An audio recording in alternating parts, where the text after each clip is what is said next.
বান্দা যখন নামাজে দাঁড়ায় কানের মধ্যে হাত দেয় না, কথা কয় না, দুই কানে হাত দিয়ে কয়, যেমন অপরাধী দুই কানে হাত ধরে দাঁড়ায় থাকে। যদি কেউ অপরাধ করে বলে কানে ধর, কয় না, দুই কানে হাত দিয়ে দাঁড়ায় থাকে। বান্দা আল্লাহর ঘরে যাইয়া আল্লাহর কুদরতির সামনে, আল্লাহর কুদরতির চেহারার সামনে কানে ধরে কয়, আল্লাহ আমি তোমার আদালতের আসামি। সুবহানাল্লাহ। এরপরে আসামিরা যেমন কাঠগড়ায় দাঁড়ায় থাকে, হাত দুইটা এরকম ভাবে বিনয়ের সাথে সামনে বাড়ায়, বান্দাও নামাজের মধ্যে হাত দুইটা নিজে বেঁধে ফেলে, কথা কয় না। নামাজের প্রত্যেকটা রুকান, প্রত্যেকটা কাজ বান্দার গোলামিয়ত প্রকাশ পায়।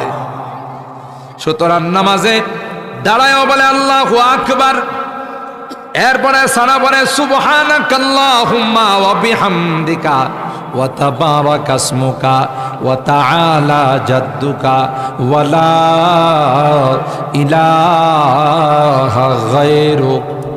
তোমার জাত পবিত্র, তোমার জাত বড় উঁচা, সমস্ত প্রশংসার মালিক তুমি, তুমি বড় বরকতময়, তুমি ব্যতীত কোনো ইলাহ নাই, তুমি ব্যতীত কোনো মাবুদ নাই।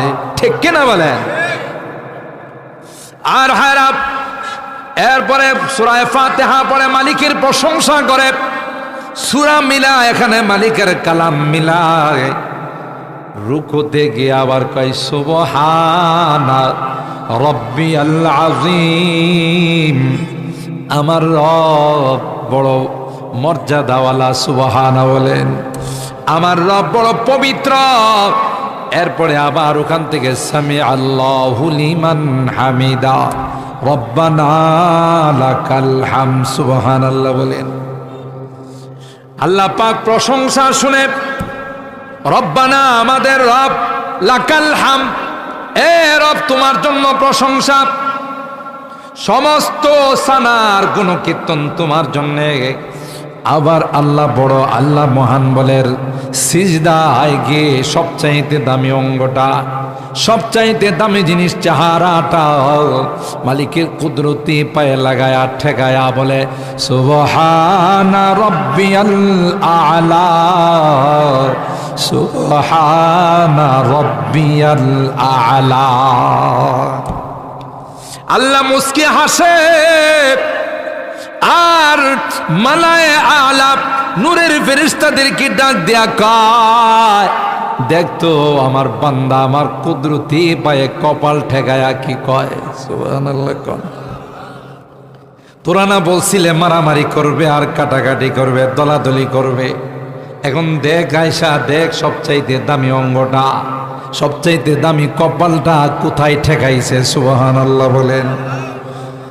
আকরাবু মা ইয়াকুনুল আবদু মির রাব্বিহি আইয়াকুনা সাজিদান লিল্লাহ।